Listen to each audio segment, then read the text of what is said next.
Hello, YouTubers.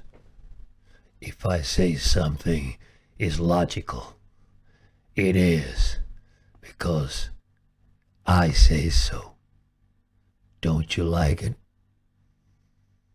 Let's hear another example of so-called bifurcation. An example here. What about if because Jesus said, you're either for me or you're against me. Is that a bifurcation fallacy? Is it a fallacy? Could God make a mistake in reasoning? No. Of course not. He's God, right? God is the source of all logic. Right. So in the case when Jesus says that, there really are only two positions. There is no neutral when it comes to God. So it's only a fallacy if there really is if there's a third position, as it is in this case.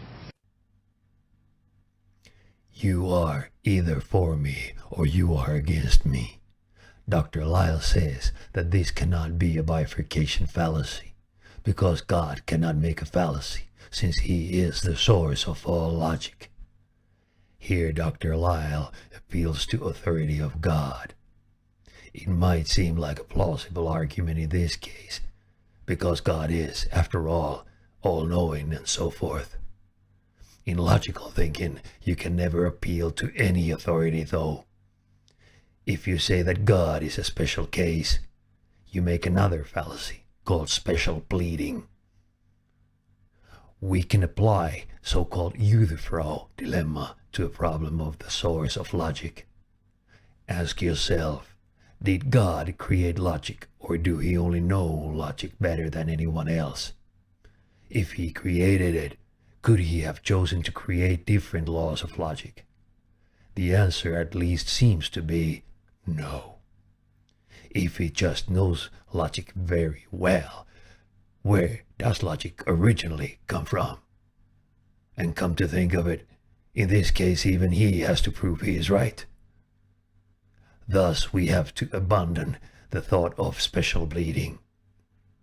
If you think that this Euthyphro dilemma is not a true dichotomy because there is a third option, you probably will argue that God did not have to create logic since logic springs out of his innate nature.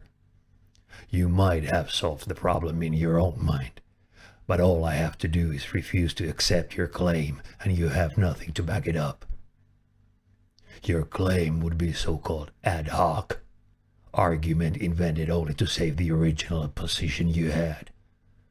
You would still be appealing to authority and making a fallacy of special pleading. By the way, did Jesus say, "He that is not for me is against me"?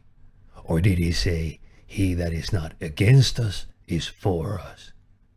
Luke 9 verse 50 says the latter, and Luke 11 verse 23 says the former.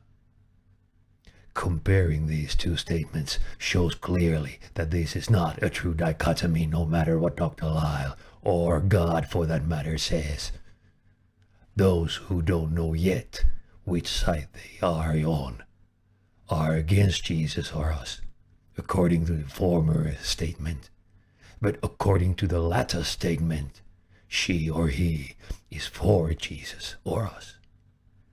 If this is God's logic, I find it weak. But of course, if God is the source of all logic, no matter what he says, no matter what he says, it has to be logical. Right? That's it for now. Bye-bye.